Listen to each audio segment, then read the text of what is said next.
giving out praises to Yahweh Bahashem Yahweh Shai. This video is on a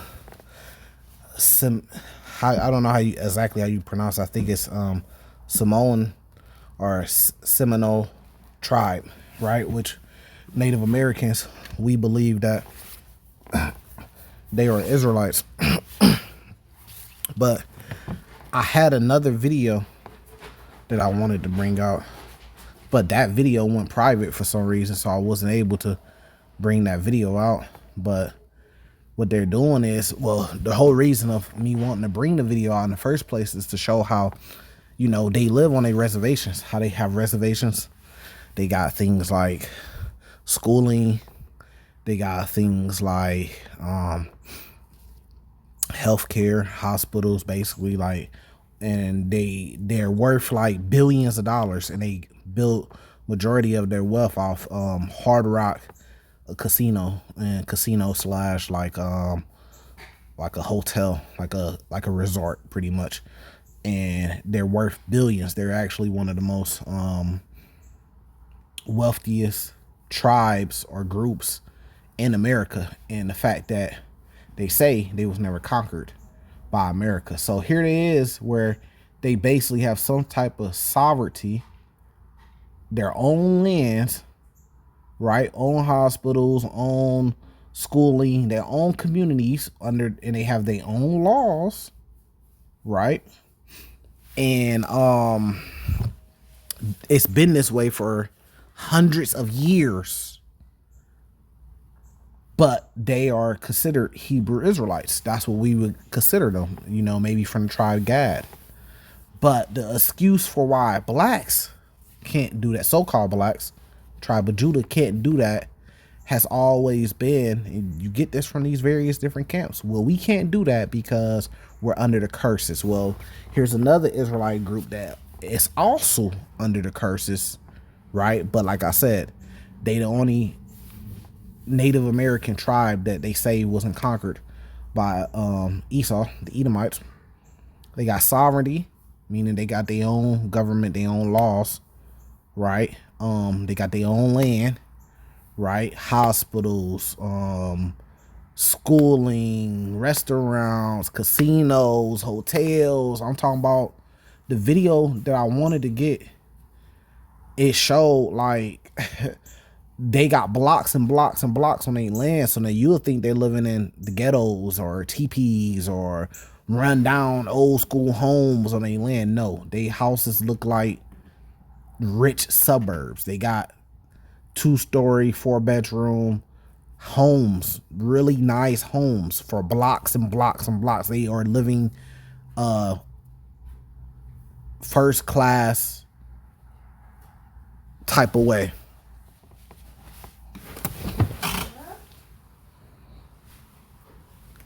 And it's crazy because it's like our excuse for doing that is that we can't do that right now because we have to wait, and we can't do that because we're under the curses. But here you see an Israelite tribe that are supposed to be an Israelite tribe with Native Americans that are able to do that and have been doing that for hundreds of years. So where are the curses that's stopping the Samoan, the Seminole Indians, which are Israelites? Where are the curses on them that's stopping them from coming together as a community and having sovereignty, having power and rules in their own land? Where's the curses that's stopping them from doing it? Because they've been doing it for hundreds of years. Let's let this play. Issue of the unconquered, it's got a lot to say. The Seminoles are the only tribe to be unconquered by the U.S. Army. The tribe remains unconquered today when it comes to battling the state on a host of money-making deals. The only tribe to remain unconquered by Esau. But where's the curses, right? They should have got conquered, right? If we can't do things because the curses are on us and we have to wait, then why are they able to do it if they're Israelites too?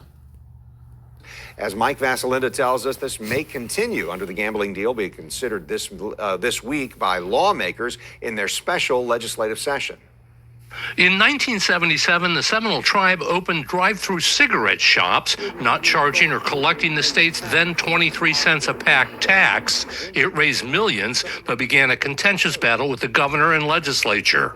So right there, said they raised millions Are they on these reservations giving all praises to Yahweh in the name of his son Yahweh Shai? Are they keeping the law, statutes, and commandments? Are they keeping the Passover? Right? Because if you're not doing those things, then we were always taught that you will have curses put on you. You know, curse should you be in the field. Curse should be thy basket, meaning their businesses. But look at their business. They making millions. And then they ain't even got to the casinos yet. They making billions off the casinos. And these are Israelites. That's what we say. They're Israelites. Because they're Native Americans. And they haven't been conquered. But the thing is this is what I always said. My point of bringing this video up is that the kingdom is within inside us. Once we come together and we follow these rules and we separate ourselves from the heathen, we become a community, then the Lord will be with us the same way it happened in Egypt. Moses was sent by the Lord, of course, but we still had to make a decision to come together and leave out of Egypt, which we did, right? The Lord didn't come and make us leave out of Egypt. We were told to, and we did it. You see what I'm saying? So we had to make the decision. My point behind it is there had to be action behind it. There was action. It wasn't just you wait, chariots pop up, you beamed up, then you come back down in the kingdom. No, we actually had to come together. That's what the law, statutes, commandments is about. It's about us coming together, and we had to leave and be amongst each other. And then the Lord protected us because we were doing it in a righteous way, you know, with the intentions of what? Going to go worship our Lord. So it's not just enough for us to, me personally, I don't believe it's enough just for you to just call yourself a teacher, go on the highways and byways and teach the Bible. You actually have to live it. And you have to be about us coming together. Just imagine, so brotherhood over doctrine, you know, that's been a debate. So just imagine during the time of Egypt, all the different doctrines. What if they said, look, we all can't come together and leave out of Egypt because we all got different doctrines? Of course they did have different opinions on different things. Of course they did. Of course they did. Before Moses even got the law and gave it to them, they all had different opinions on different things, man. But they put nationhood, right? They put that over those things. They came together, and then this is where Bible prophecy come in, that the Lord is going to purge. You gotta have faith in the Lord. You can't, for you to say, well, we can't come together because we got difference of doctrines, that shows you lack faith in the Lord, man. You come together and then have faith in the Lord that the Lord is going to do what? He's going to purge the rebels. This is what it talks about in Ezekiel. The Lord is going to purge out the rebels. You know what I mean? The Lord is going to get a correction. He's going to cause us to pass under the rod. Right? But we have responsibilities and actions that we have to take too. And that's why we're still here to this day. I think they should pay the tax the same as anyone else. But the tribe had its defenders. They've taken this money, they've built schools. This is something that's important for the very survival of the people. Then in 1979, the tribe opened high-stakes bingo halls, a federal lawsuit to stop the moneymakers failed in court and on appeal. And the Seminole tribe remained unconquered after that lawsuit. The U.S. Supreme Court declined to get involved. Fast forward to 2010 when the tribe negotiated an exclusive 25-year deal for slots, poker, blackjack, and more. A good day for everybody in our neighborhood as well. But after a federal court found the state violent... And that was let me see if I can go back. Tribe negotiated an exclusive 25-year deal for slots, poker, blackjack, and more. A good day for everybody. That's a Seminole Indian, which is an Israelite, right? So that's just for, you know, because brothers' excuse will be, well, those aren't really real Israelites. Those are, you know, really Edomites posing to be Indians, white people posing to be Indians. Those are not really Israelites. So that's the reason why they're prospering with $1 million companies and companies that's making billions and companies that's making millions. Come here. With companies that's making millions and companies that's making billions. This is the reason why they're prospering that way, because those are really Edomites that's prospering. No, These are Israelites. You see what I'm saying?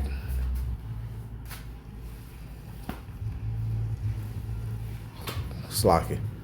Go play. Chunkies, go get your toys. Put them in your bag. Get your toys. Right? So these are actually, that would be the excuse that they're actually Edomites. That's why they're prospering, even though they're supposed to have the curses on them and supposed to be cursed with their businesses and in every other way that Deuteronomy 28. But now you see, no, it's not just Edomites. These are Israelites that are prospering, that have communities, that have sovereignty, the only tribe that was not conquered by Esau, that makes millions off their businesses, that also make billions off their businesses, got their own land within America, their own laws that's different from the law, statutes, and commandments from the Lord, but still they're being blessed.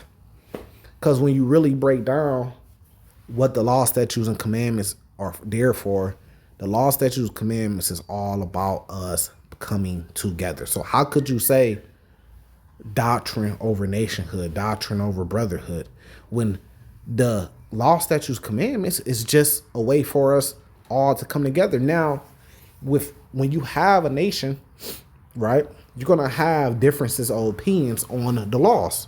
Just like with Esau, he has laws to set up. And this is why you have a court system, because you have differences of opinions. You got some people, something might happen. Some people might think, okay, nah, it was this way. Or just like with a case that's going on today, something might happen. A person might say that was self-defense. And another person might interpret the law different, say, nope, that the law doesn't call for that being self-defense. Then you go to court. It's the same thing. They got that from us. You're going to have, when you got a large group of people, you're going to have differences of the way we pronounce the Hebrew, the same language. You're going to have differences in opinions, differences in thoughts. When it says we are one together and one-minded, that don't mean that we all have the same name. We all together, we all have the exact same name. We all do the exact same thing every day. We all got the exact same interests. The Bible will be contradicting itself if that's what it means, because it talks about us having different offices and basically different special abilities about each other. The Bible talks about that. So that's not what being one together means. Being one together actually means just basically the basis. It's the basics. We have the same agenda. We're one in mind with the same agenda, which is what? Worshiping the Lord, Yahweh.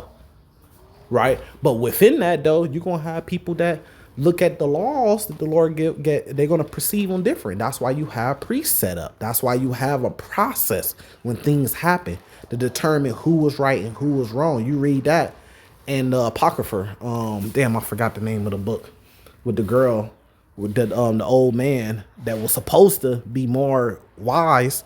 That did they rape her? I think they might have did something with her, right? And then they had a process to find out that they were lying. You see what I'm saying? Even though they were claiming that they were not lying.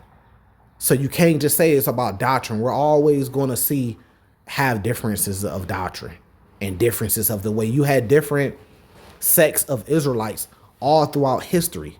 Some of them looked at the same the same truth in a different way. And that's the differences of doctrine. But we all still supposed to be together. You got different tribes.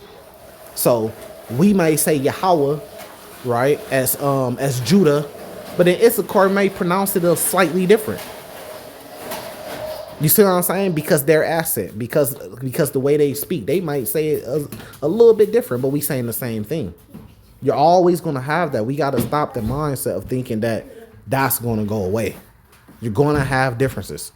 You got when it came to war with King David. You might have the Gadites thinking like, okay, we need to do this way. Then you might have the Judites saying, no, we need to do it this way. That's why we had a king set up, somebody to make the final decision.